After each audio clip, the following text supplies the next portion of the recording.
Welcome to another episode of the CarryTrainer Higher Line podcast.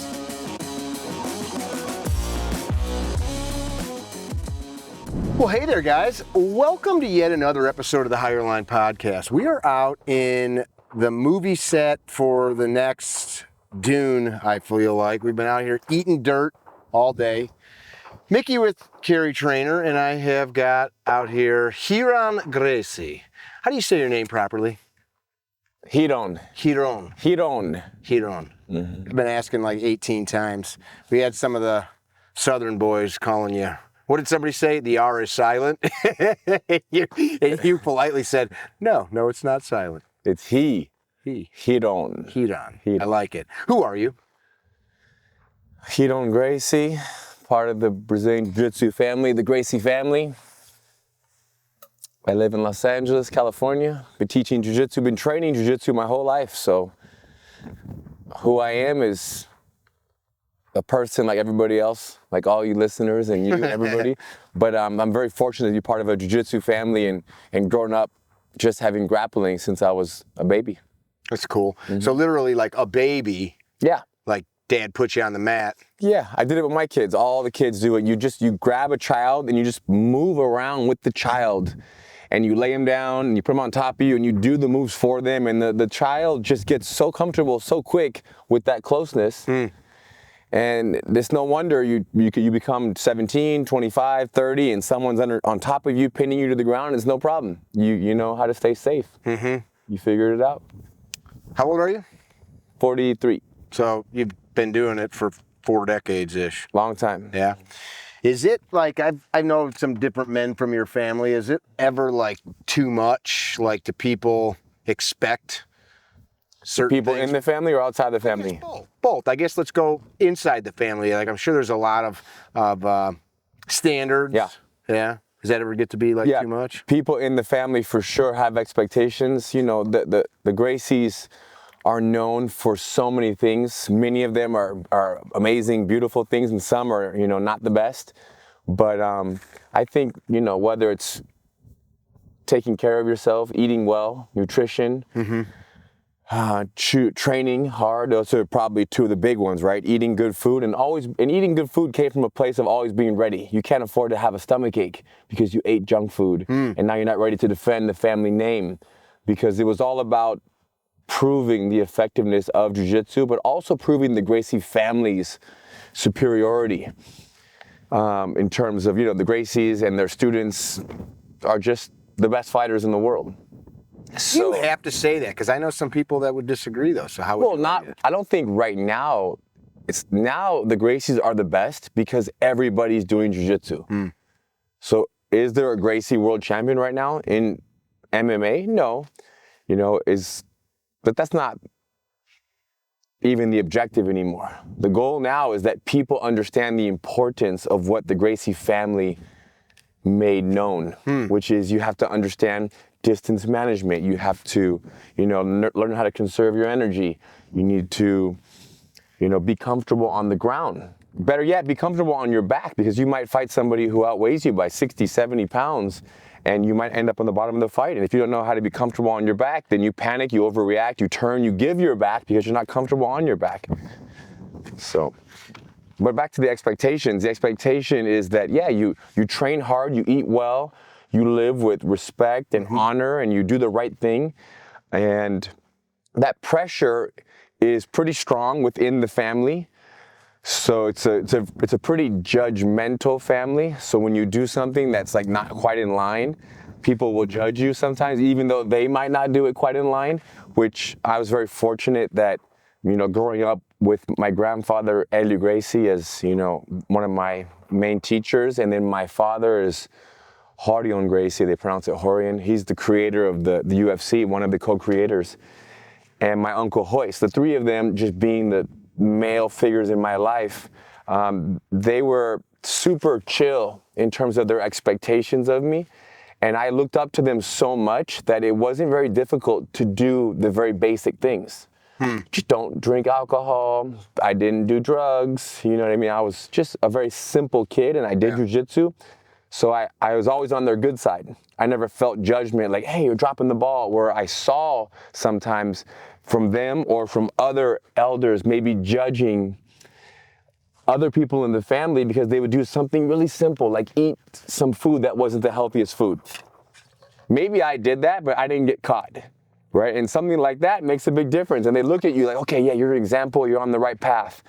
And I wanted to be on the right path because so many people looked up to them, and I was like, well, I want what they have.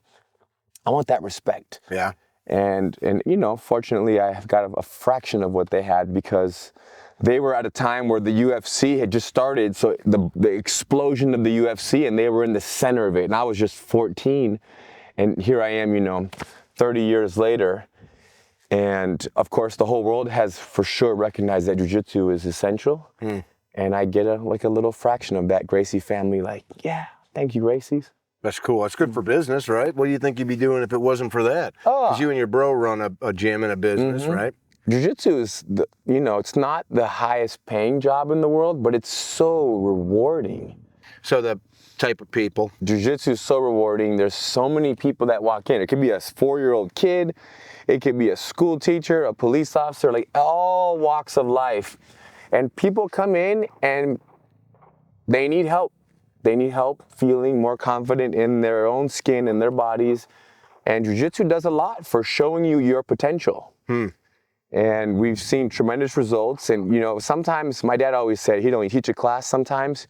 You might do a class for $1,000, $2,000, $3,000 for a group of people. And you do a class for free for these people over here. It's the exact same class. And we grew up always hearing that money was a consequence, not the reason for our work. And we just love teaching, and we've gotten so many friends, right? There's just the connection in the jiu-jitsu community is so strong. It's different than other, like basketball players, for example. Like people who do jiu-jitsu, there's a different connection because I give you my arm and you protect my arm. You got my neck, you're choking me. So we're working together, the physical nature of it. You know, people are physically closer, but there's a trust that is different than basketball players have You probably with each heard other. me on the range the last time you were out here do that little talk about that.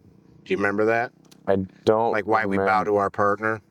Because I'm like I need this arm so I can get better. And there's an appreciation. Yeah, like, there's a like respect. without you giving me that, I can't protect my family. And I'm doing the same, and you can really hurt me and like, ruin my life if you wanted to. 100%. Yeah. That's heavy stuff. So, talk about the food some more. I've been around you enough that you're like me. You're pretty. I'll use the word picky, but you're particular about you not eating junk. Yeah. What'd that look like as a kid? Like, there's stuff's all around, right? Soda. Well, as kids at home, stuff wasn't around. That's, I think, the most important thing, especially when you're very, very young.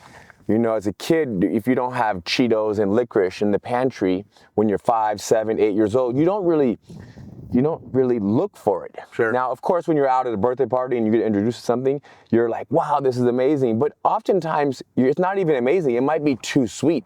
It might be sweeter than what you're ready for. Yeah, you're used to. There you go. So you're used to, like, our sweets were like, we had grapes, or we ate apples, and we had watermelon, and I love fruits. And that was like, this fruit is amazing. And today, you know, I don't look at like a cake or a cupcake and I'm not drawn to it at all. Same. So people out there who are like, wow, I can't believe that you don't eat that. I'm like, listen, it's not that impressive because I never really had it. I had a donut once. It was a glazed donut. I was probably 18. I tried a little piece of a glazed donut, but I've never had like chocolate sprinkled donuts or Rocky Mountain chocolate chip peanut butter swirl ice cream. I don't have that ever. I just get coconut plain ice cream. I've had a few times. So I'm so basic. A few times.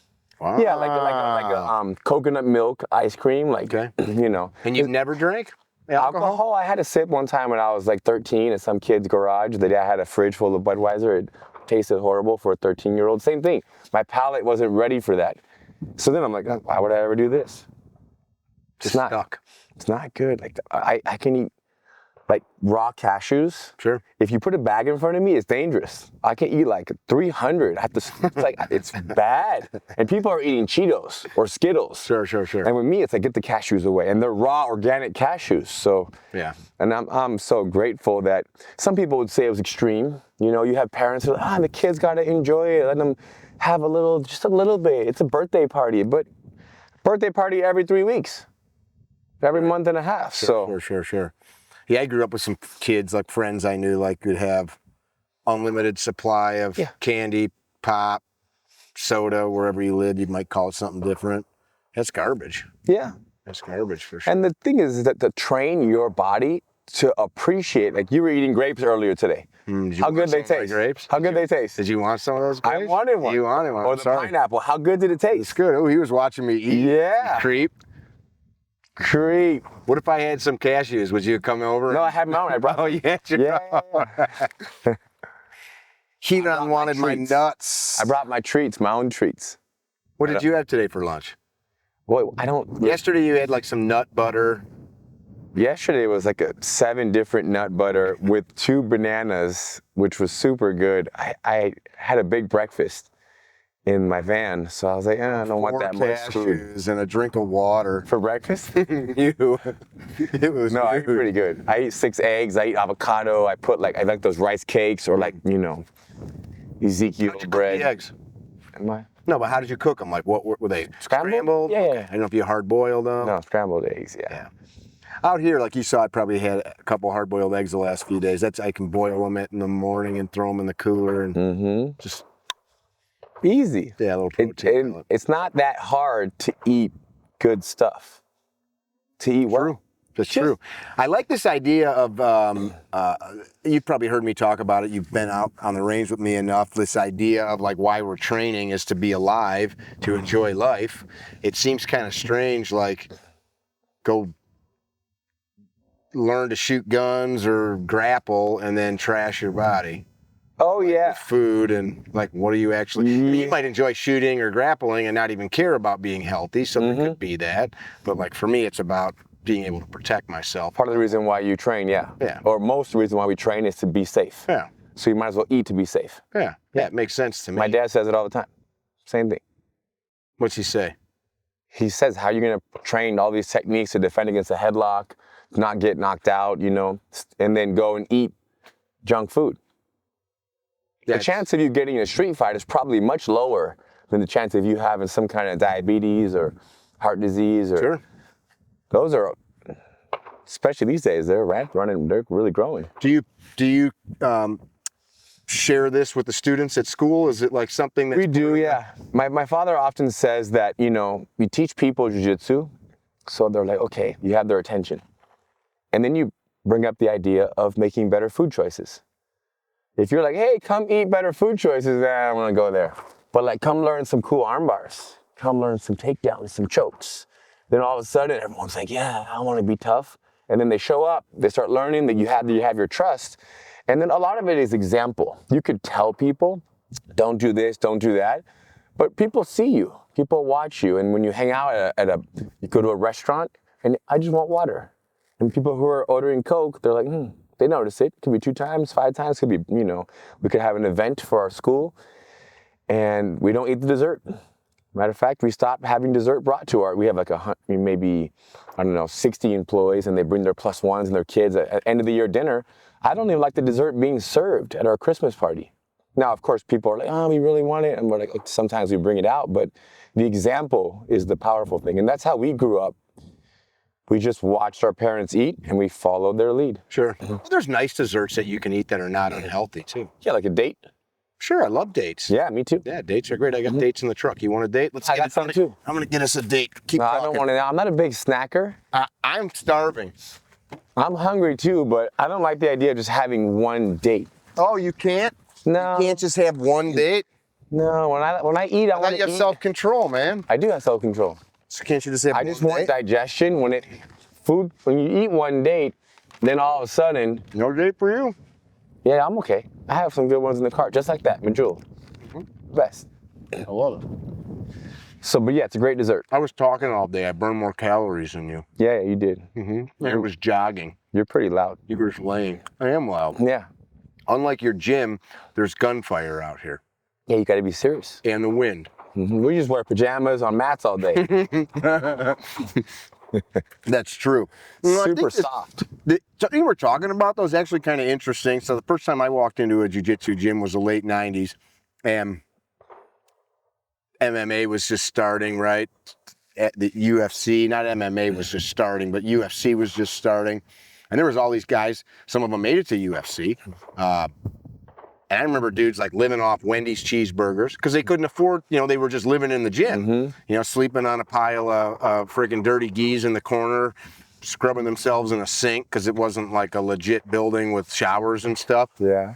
There was a guy, I won't say his name because he's a good dude, I don't want to embarrass him, but at the time he would go to Wendy's, and if memory serves, he'd buy like 2 or 3 of these like grilled chicken sandwiches from the fast food joint for whatever they were at the time, $2, and he'd eat like one, 10 o'clock in the morning, and then like, another one throughout the day, and he just had them sitting off in the corner, and that was his food. That was his food. Yeah, you got to get food. Sometimes it might not be the best quality, and maybe your awareness of that will kind of, as you train harder and you are exposed to more, you start to make adjustments, especially when you can. You said he couldn't afford it, maybe. Well, they couldn't afford it, but I mean, it was also like his goal was like, all he cared about was fighting, so he didn't have a job. He could have had a job, so he just instead was at the gym all day. Yeah, he's saving money, it's convenient. Yep. But that was always crazy to me because those guys trash themselves. Like, CTE, brain trauma, just beating themselves to death. You see these old MMA guys, they're not in good shape for the most part. Well, there's something about like, it's cool to like just eat whatever I drink, like smoke, like there's something cool about that still, even today, don't you feel like? Well, I like to have some beer. I know you don't. Like, I like a couple beers, but there's something different between a couple beers and getting wasted and like being an idiot about it. So I have no issue with it in moderation. Cigarettes is totally stupid. Yeah. I don't want to smoke anything that's burning because it's bad for you regardless of what anybody says. I like being able to feel, well, now I'm full of dust, so it doesn't matter, and beer, a couple beers, it's because it's fun, because it feels good. It's relaxing, it tastes good. I mean, quality beer is brewed with quality ingredients. There's some medicinal purposes. So there's it helps bring you down. You could say that. I mean, actually, it just, it makes me... a little more giggly, because you're kind of intense? I don't need to be more giggly. You think I need to be more giggly? Yeah, because you're a little like, you're coaching all day. You've hung out around me more than any of these guys. Do I need to freaking be more giggly? Me, no. No, do I need to be? No. Yeah. I mean, there's a certain decorum. I mean, yes, I'm making jokes all day, but like... You're a pretty happy guy. You have to freaking be serious about this. I don't want somebody hurt, Alcohol is just 100, it just came out in the last year. Didn't it just come out in the last 5 months? It increases your risk of like 7, 8 cancers. Didn't they say? That's bullshit. That's paid for. No, it's not. That's paid for by the somebody. No, people. It's not. I'm just joking. It's all, there's zero good. Except that it's social. Negative. It's social. Negative. Negative what? There negative. Is good? That's negative. I don't believe that. The good is that it's a social thing. Yeah, it could be social. You get to be community friends. I'm not arguing alcohol. I'm just saying, for me, it's a really perfect substance. For now. For now? Yeah, I mean, it's not a have to have. Yeah, a year or two or now. If you can't have it for 2 weeks, you'll be okay. Oh, God, yeah. Okay, good. Yeah. That's important. So maybe in a year or two, you'll make an adjustment, and then there'll be no alcohol. There's been plenty of times I've not drank in my life. Yeah, that's cool. It doesn't control you. Sure, but I'm also not the kind of guy that says, Ryron says not to drink, so I won't. No, not me. I'm nobody. No, we're all somebody. I'm just saying I'm nobody more. I'm just a person. Sure. So if I say it, it's just... Well, even if a doctor says it, I've got a lot of friends that are doctors, and I've got a bunch of buddies that are anesthesiologists. Man, they smoke cigarettes, they take nicotine to get through the day, they freaking live off of coffee, guzzle booze. If you're using alcohol as an attitude adjuster that you can't do without it, then I think that's a real problem. And it's just like just like we were talking about out here, like being on the mat and having somebody on top of you and having a panic attack. That's not about somebody being on top of you. That's about you in some kind of stress, pushing you to a place mentally and physically that you have no reason to be. Nobody's really trying to hurt you. Like being out here, it's okay to feel stress and to feel anxiety, but like if I'm not aware that there's really no good reason for it, that means all kinds of things in life are making me anxiety ridden. Being in traffic, the plane gonna be late, you know, miss my flight, and all that crap, finances. So to me, feel if you're using anything. I got a friend that is years in law enforcement, seen a lot of horrible things. He's got to take sleeping pills to even closely fall asleep. You know, that's horrible. I can't tell him not to do that. I'd love to, but he's not going to find a way out of that until he does. But that sleep's horrible. That's the same as drinking to fall asleep. Yeah, it usually takes a nightmare to wake up to make change. He do sleeping pills for the next 15, 20 years, and something happens, and he's like, oh my gosh, the sleeping pills are not good for me. Sure. So yeah, what you do to help kind of ease, like I love cold plunging. I just go in cold water. Sure. If I'm, you know. We've got one at the gym. Yeah, it's huge. Or even just sitting down. I can just sit down when I'm feeling a little, you know, when I'm in here or here, I just look at my palms. What do you see? I just look at the wrinkles, the scar right here I have. What's the scar from? This little circle. Yeah. Cut yourself. No, I had a fish tank, a huge fish tank, and I raised some piranhas. Oh, wow. I had 5 piranhas. They're about the size of a quarter when I bought them. Okay. And then they grew to be as big as my hand. Like a real... Legit. Yeah, yeah. And one day, there had no top to the fish tank. There was no top. So one day I was with my younger brother, Halleck, and I was opening a sheet, and it scared the piranhas, and it hit the glass, and it flew out. And I just grabbed it to throw it back in the water. And I didn't realize, so it went like this, click, and it hit my hand. So then I was like, oh shit, I dropped it, and I picked up the sheet. Oh, man. I used the sheet to throw it in, got it in there quick. For some reason, I didn't want it to die, even though I'm sure I probably could have waited like a minute. Sure. But it was flapping, and I was like, get the piranha back in there. It's my baby. I had 5 of them. And then the sheet, once I looked at the sheet, it had like 5 holes in the sheet. Like the size of a dime. Wow, it's fun. Unbelievable. So you've been bitten by a piranha. Yeah, very rare. That's crazy. Because they don't normally bite people unless it's bleeding. You can swim in the Amazon with piranhas, no problem. But if you're bleeding, then they'll attack you. Then they'll get you. Now, might they accidentally nibble you? Yes, there is a risk, but you see it all over TV. What would you feed them? Oh, would I feed the piranhas? I think I'd feed them meat, yeah. Yeah, little chunks of meat? That's crazy. So you're looking at your hands. Mine are dirty, that's what I see. So you use it as a meditation point? Yeah, I use it as just a grounding. Like I'm right here, right? Because we're tripping out, right? People have anxiety. Anxiety is the future. You're worried about the future.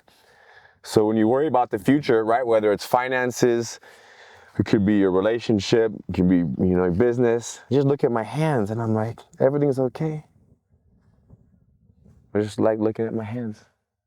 Somebody teach you that, or is it a little boy? No, I just figured, not even as a little boy, in the last, 10, 12 years. Especially when you do jiu-jitsu, and I'm a pretty basic person. I'm t-shirts and shorts all day. I live in California, so I'm sandals. I don't go to my phone to escape my thoughts. Common, people go to their phone. Sure. People go to substances. My back, man. I just go to my hand. Get off my back. Yoni also goes to his hand to escape. I'm just kidding. You walked yourself right into that. I like that. That's cool. I mean, I'm a big fan of meditation. I think that's, I'm going to try that. People suggest, looking at the sunset, looking at the mountain. But I'm right here is kind of cool. Yeah. Yeah. And how amazing are your hands? Especially you, black belt, firearms. I don't know about that, but these hands have done some things. Yeah. Mine have done choked some people. Grip some people.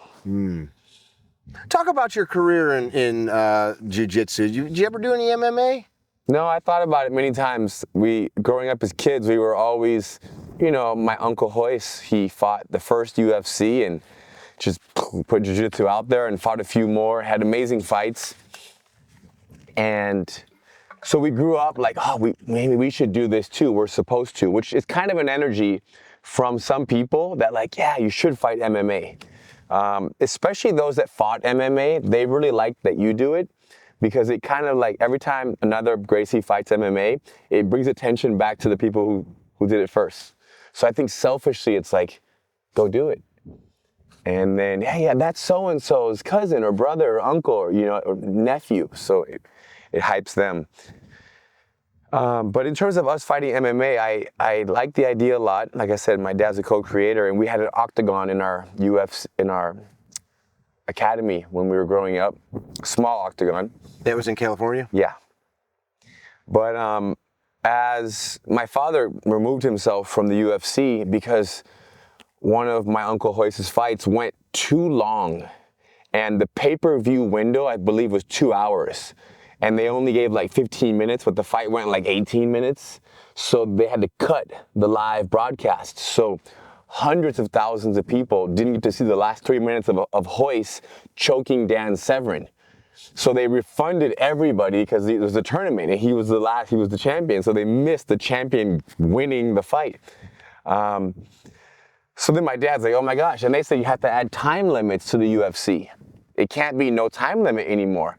And then my dad's like, I don't know about that because you can't tell me I have 10 minutes to beat that person. That's not how jiu-jitsu works.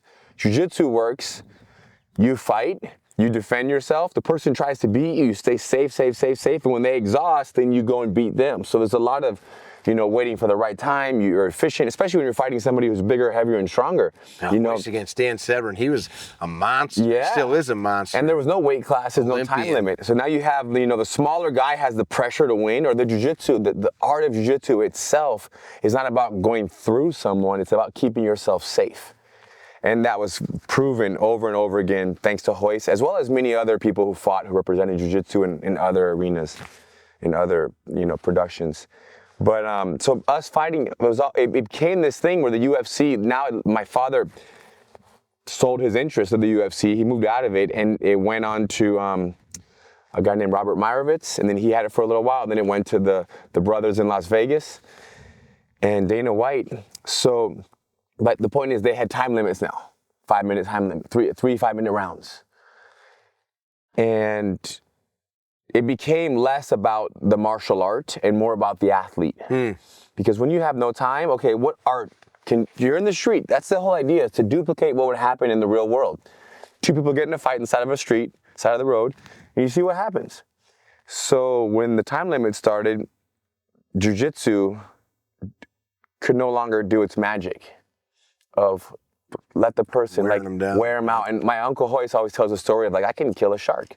I'll get the shark, fish it, pull it onto the shore, wait till it dies, and then wait till it can't move, and then I'll stab it, or I'll kill the shark on land. So in MMA or in the UFC in the beginning, it was bring the person to the ground and then they'll drown because they're on the ground. Of course, everybody starts watching Hoist fight in the UFCs and they're like, you know what, I want to learn that stuff. So I remember my father showing me different MMA fighters that were purchasing my father's VHS. My father and Hoist did some VHS sets. So you have these guys that are fighting in UFC 5 or 7 or 9, and they're buying, Hoist Gracie's favorite finishing holds, the Gracie Academy, positional control videos, because they want to understand ground fighting. And then you have fighters like GSP, people who are very young, and they're watching Hoist as, 14-year-old kids, and they're like, I'm going to do that. Because you watch UFC too, it inspires you to become an MMA fighter. So I've been very fortunate to hear fighters say that. So, but for me, fighting MMA, we grew up kind of being told, listen, if you want to fight, do it for you so you can prove to yourself that you're a tough guy and you make a nice paycheck.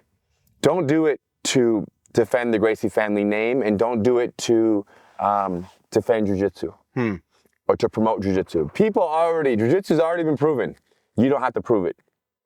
So then it kind of like, all right, So that I still trained a little bit to do some events in Japan that would have had more flexible rules, longer time limits. And my grandfather was so funny. He's like, you need to get paid really well. Because you're not fighting to prove jiu-jitsu, it's already been proven, at least make a lot of money. And this was like at a time where like me making like $100,000 or $150,000 was a lot. Sure. Because maybe, back then people were making, $20,000 or $30,000 in an event in Japan, for example. So he's like, yeah, make $100,000. And it never went through, which was no problem. I was fortunate to have the opportunity to fight like maybe 5 or 6 people in our academy. People would come into our school and like challenge us. So I got to fight a couple people, 23 years old, 25, and those are always fun. Before the UFC, my father did something where he called it the Gracie Challenge, and he would offer $10,000 to someone who can come into our school and fight us. A few times I remember seeing cash, but you have a Taekwondo guy or a karate guy, and my father would video these, and he would invite students to come watch these Gracie challenges. So there'd be 40, 50 students. I'm there like a 10-year-old or 11-year-old, on the corner watching this, and whether it was Hickson or Hoist or Hoyler, or sometimes it would be students, they would fight this challenger, and they from what I remember, they always won. Sometimes they might have gotten, lost a position here or there or got hit a little bit, but overall, they pretty much dominated everybody. And the students loved it. It was great for business. The students were like, Sparta. And my dad recorded all these, and he put them on this, VHS, and he called it Gracie in Action. So there's Gracie in Action. I think I remember seeing some of these clips. And Gracie in Action 2. And then after enough of those, it's like, wow, people really like watching karate versus jiu-jitsu or different arts. Let's go to the big screen. Let's go to TV. So then they went to the UFC. That's what became the UFC. That's cool. I remember watching. They're gonna die. Yeah. They're gonna die. So I kind of like, those in-house fights happened, the UFC happened, and then me fighting in-house happened. I don't think it was as much as before the UFC. Mm-hmm. It happened a lot more before. Once the UFC happened, people are like, hey, don't go to the Gracie Academy. They're killers. They'll beat you up.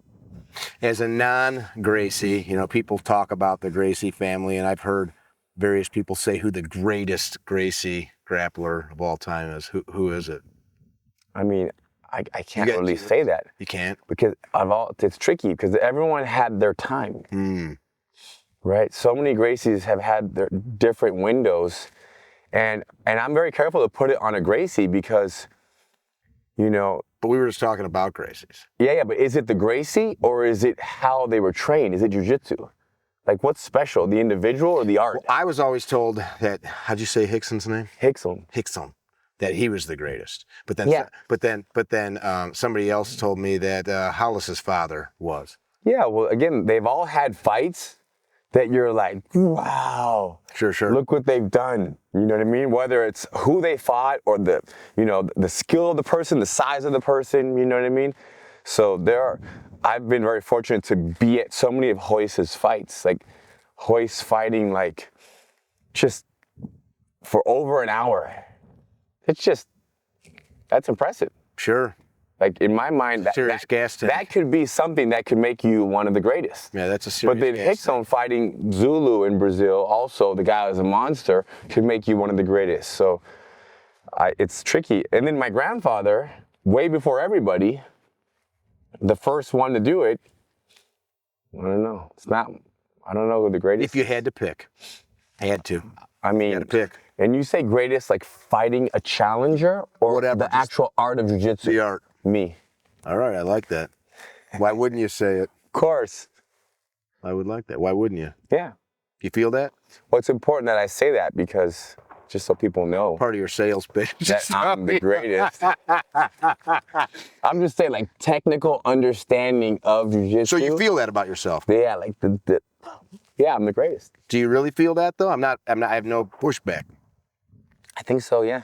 So do you think if you were sitting with 100 of your cousins, they would agree? Yeah. Or would they all say the same thing about themselves? I don't mind. I hope. I mean, if they say the same thing, that's cool. But yeah, I think I can tell them that I think that I'm the best. Now, the thing is that being the best, someone might armbar me. One of them might choke me because I'm human. I can make mistakes. Sure. But I'm talking about like there's the best in application. There's the best in, application at different levels of intensity, at talking about it. There's the best at teaching it. So yeah, I'm a different level. When that comes to me, because it is an art, right? It's like, who's the best painter or the best guitarist? And maybe somebody could say who sells the most records or who makes the most girls cry or whatever. Many ways to measure it. Sure, but like Gordon Ryan right now, right? So he's like the winningest grappler, but it's not striking. So it's it's in these certain rule sets. Mm-hmm. It's not like no holds barred, no time limit, etc. Like I don't have the acumen to understand how that might change it for him, but yeah, kind of interesting. Who's the greatest boxer, etc. That's shit's different. People are different time. There can be a few greatest. Sure. Sure. Yeah. But there are like some people that have a deeper level of understanding of things that like is beyond page 1 or 2. Mm-hmm. Yeah. That's what you feel you have? Oh my God. How about your brother that you work with? Oh yeah, he's really good. But not as good as you. No. What would he say if he was sitting here? He would say he owns the greatest. Would he? I've Maybe. never known you to be much of a funny man. Now all of a sudden you're coming out. The guns are put away. You're cracking the jokes. So I can be funny now because the guns are gone. How did you enjoy yourself out here? Yeah. Yeah. I like it. You've done it before with me. Yeah, it's great. Show them the view. Look at this view. This is not a bad office for a couple days. Yeah, it's great. Minus the cooler. Yeah, cooler's all right. I'm not a gun person. No. But I kind of want to be, so I'm like trying really hard to be. What's it mean to be a gun person? I don't know, like the idea of, carrying a gun, like going shooting once. The last time I shot was 2 years ago. When you were out here? Yeah. And now here I am. So I could go once a year, right? What should we do? Twice? Every quarter? How often should you train jiu-jitsu? I train jiu-jitsu every day. But how often, like if I was a student and money had nothing to do with it, right? If you were just telling me like I was once, twice a week. Okay, so do you think that's enough to train jiu-jitsu? Yeah, assuming that you're already like at a decent level. You're already a blue belt, you can train once, twice a week, it'll be fine. Okay. Mm-hmm. You would tell that to your students? Yeah. You wouldn't say, I want you here 4 days a week? More dedicated? Oh, some people who can do 4, that's great. No, you will get better. But I'm just saying like maintenance mode, slight improvement. I think probably firearms is so much more simplified than all of the myriad of things that happen with two people fighting, grappling. Once a month. Probably 40 to 100 hours as a baseline. Like, a week or two of serious, like 8-hour days like we're doing here. You do that, and then, a week every month or two worth of training would be more than enough. I don't mean a week straight. I'm saying like every month or two. Do like a couple hours a week of screwing around as you're new. So maybe get like every month, have 2 days that you do like 4 hours a day. Yeah, just a couple hours. Once you're like Yoni or Berto, you could probably get away with like a 1 training session a month. Yeah. And then you do a little dry fire at home. A little dry fire at home. For me to do that, it's like, it's too much work. Well, it's also because to you, it's like, just like somebody that doesn't know how to tie their belt and it's all unnerving. Do I have the right colored gi and all that? You're like, what the hell? Put it on. Let's go. What are you talking about? That doesn't make you uncomfortable because you've done it 90. It doesn't make me uncomfortable to take some, especially to shoot my Glock. Maybe uncomfortable. It's easy. Just go to the Glock and you're going to shoot. I'm just saying. I just got to drive there. Yeah, that's what I'm saying. Like, there's all that Talk to my wife. Talk to the kids. Well, you know what I mean? Not talk to them, but hey, I'm going to go here. I'm not going to be at work. I just got to make time. This is about making time. Okay. If it matters, you make time. So it doesn't matter to you. Correct. It does not matter enough. Obviously, because if it mattered, I'd make time. That's cool. Hey, you can't. But I need it to. I want it to matter. There's a lot of things I want to do more. You don't need it to. No, I would like it to matter more. I need to make that change. It's an interesting thing. Like, I would like to be a black belt in jiu-jitsu. I want to know how to play a guitar. Well, but I want you to respond to what I just said to you. Now I'm back. I got my teaching hat back. You would like to. I would say, no, you don't. Why not? You're not coming to the mat. Yes, I mean, that's not true. I do train, but... I know, I'm just assuming that you didn't. Right, but, well, no, I mean, but then, like, it's like a do it or don't, right? Correct. Yeah, I'm just saying how you would say it to me. You really don't want to do it, right? Correct. You really don't want to do it. Do you really want to play the guitar? Yeah. Do you have one? Yeah. What do you have? I don't know. My wife's father passed away a couple years ago. Sorry to hear that. Yeah, it's all good. It's nature. And his guitar was there, so I kept his guitar. Is it acoustic and electric? Acoustic. Is it tuned? I just got it tuned 5 days ago, right before I came here. So you need a tuner because they go out of tune. I got a tuner. Nice. Do you know how to tune it? Yeah. Did you put some nice strings on it?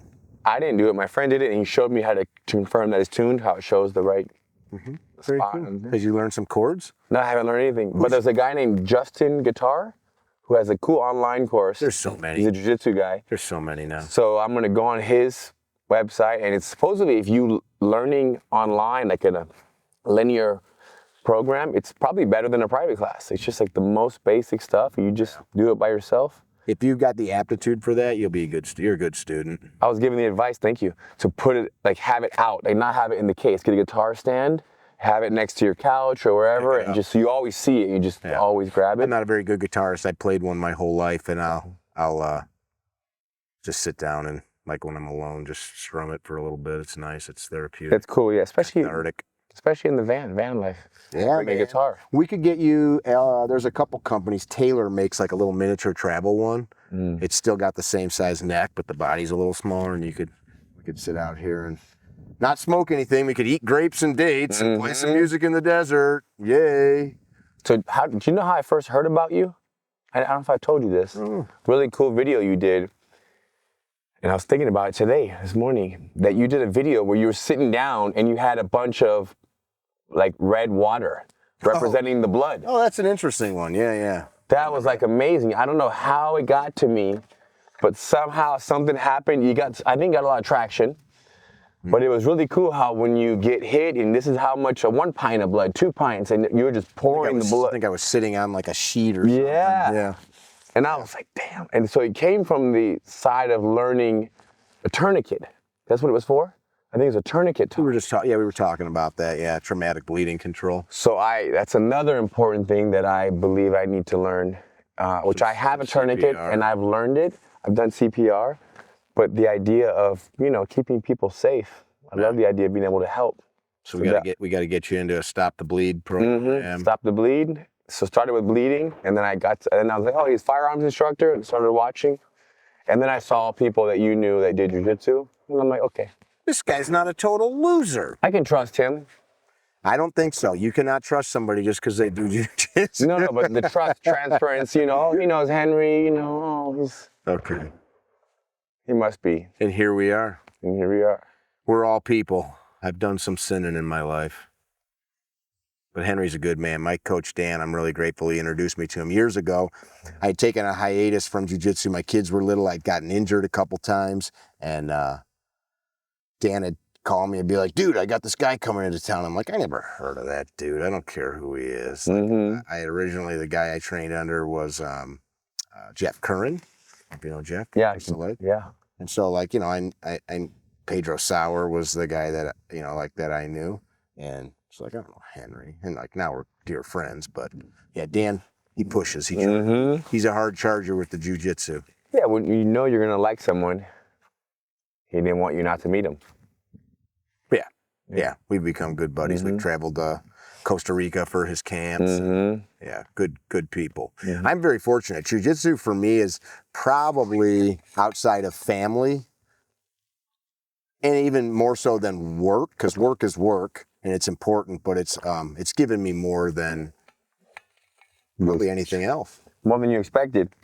Yeah, I mean, I get the whole martial arts thing. Like, it's not lost on me. It's not like I approach that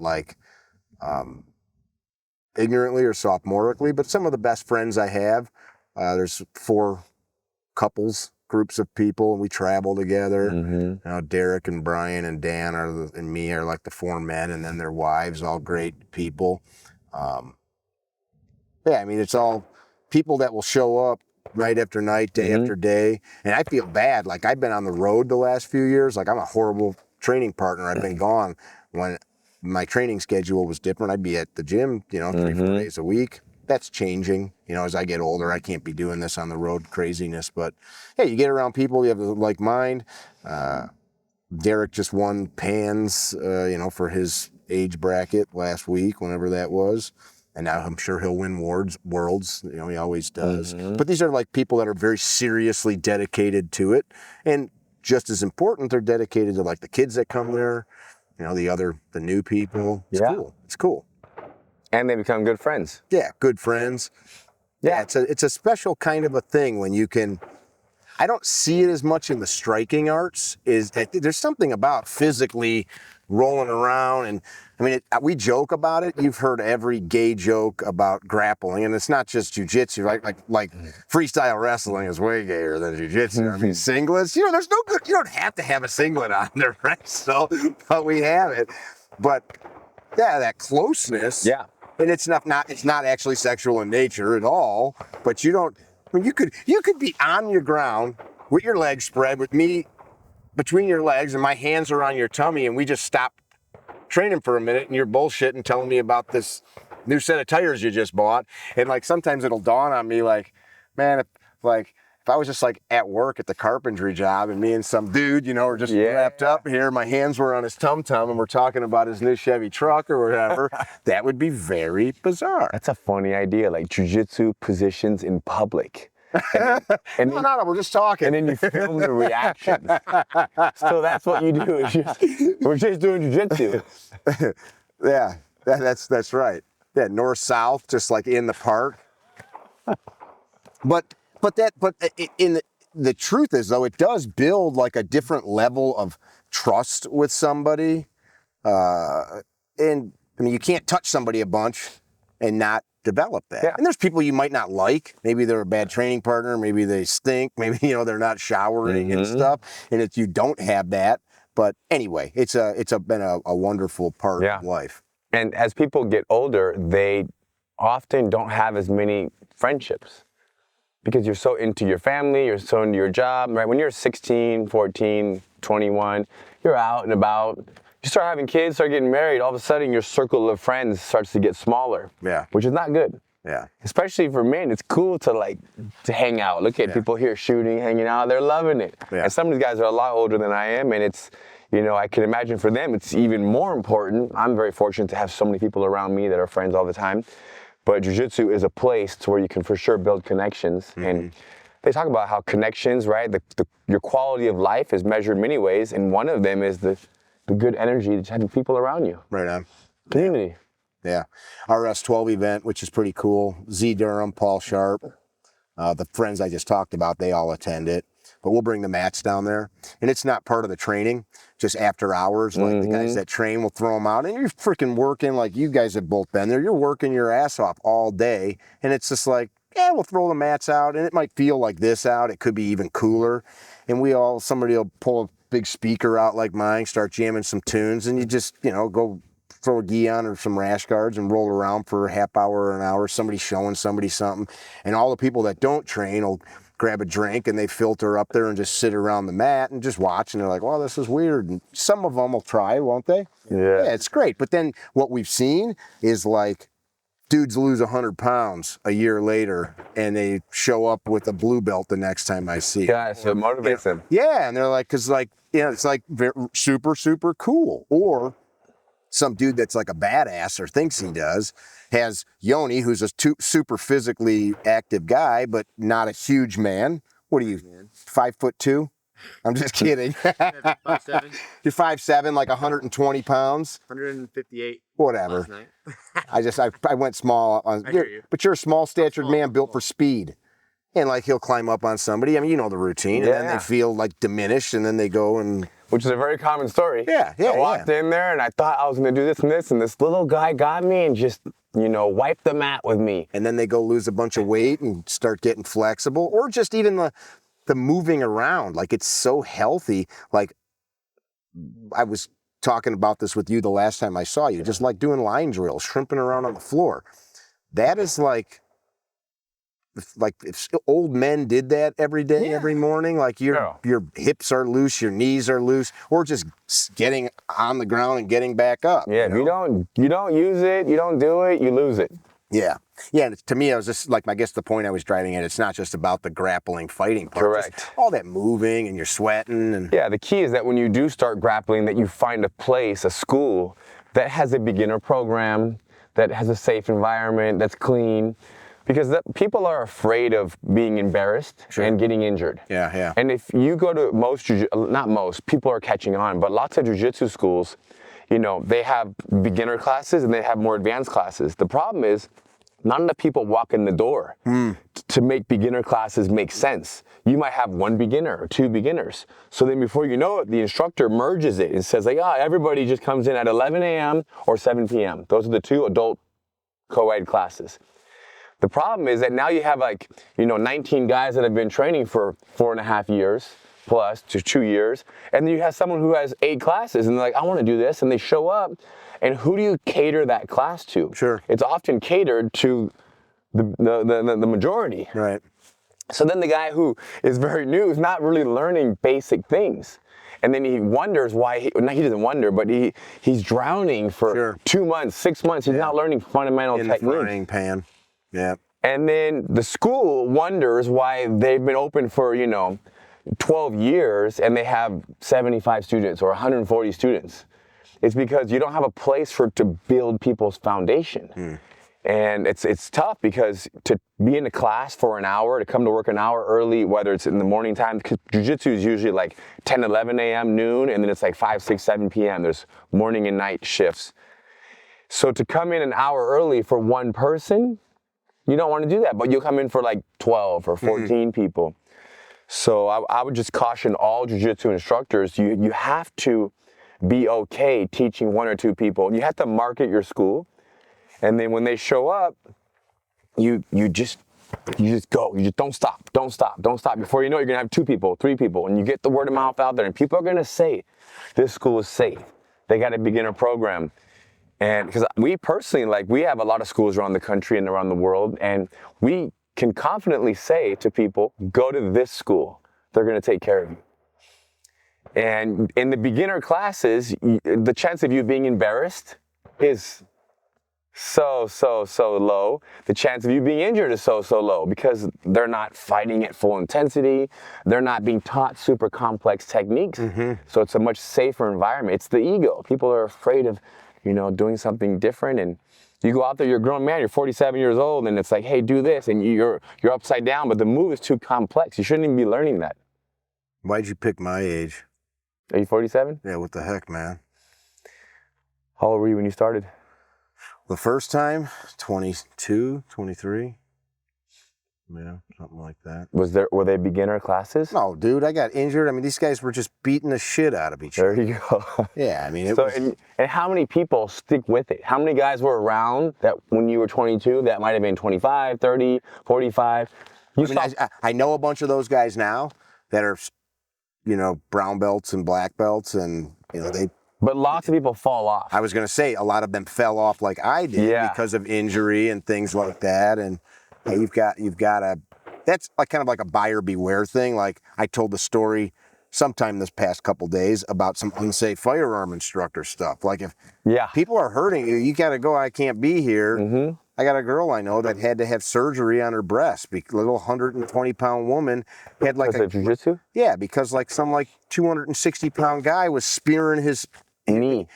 Yeah, exactly. Doing knee on belly to her and ruptured a blood vessel in her breast. And she had to have a huge freaking, surgery to cut her boob up to, that's like... Unbelievable. Yeah, that's ridiculous. That's completely ridiculous. Yeah.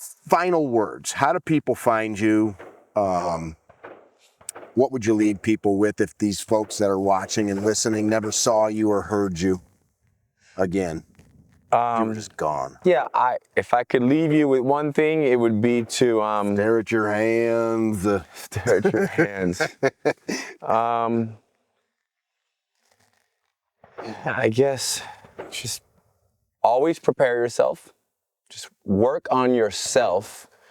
but work on yourself in a way that you enjoy working on yourself. Like find a way to make it fun to work on yourself, whether that is thinking about what you're putting in your body, whether it's training firearms, training jiu-jitsu, because if improving yourself is like tiring and stressful and you're not gonna do it. But if you can feel good about the things that you're doing, towards making yourself a better person, the best version of you, then the sky's the limit to how prepared you can be and how good your life can be. So just constantly working on yourself, and the information is out there, right? There are all kinds of people that want to give you information, and maybe too many people these days, right? Everybody's an expert everywhere. But the point is, figure out what you want, see someone's example, and go after it. I dig it. I hope you guys enjoyed the little range talk. I've been out here, this is my 4th day. We're gonna have some supper, go commiserate a little bit more. Be well. And wait, I didn't say where you can find me. Oh, yeah, well, hold on a second now. Now I gotta fight you on film. Fight me, go ahead. Can you get the taser? How do people find you?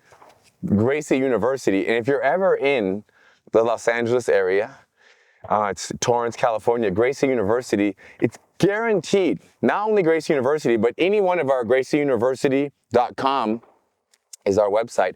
Any one of our certified training centers, you go in there and you try jiu-jitsu, you're gonna be like, wow, this was the most fun, safe, enjoyable experience of my life. Like physical activity, there's nothing like it, nothing safer, nothing more enjoyable.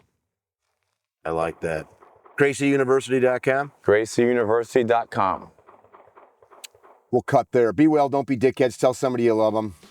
Peace. Visit our website, CarryTrainer.com, for information about classes held throughout the U.S., CarryTrainer apparel, and upcoming projects. You can also email us at training@CarryTrainer.com for information about setting up your own private course or speaking engagement. Training@CarryTrainer.com or CarryTrainer.com.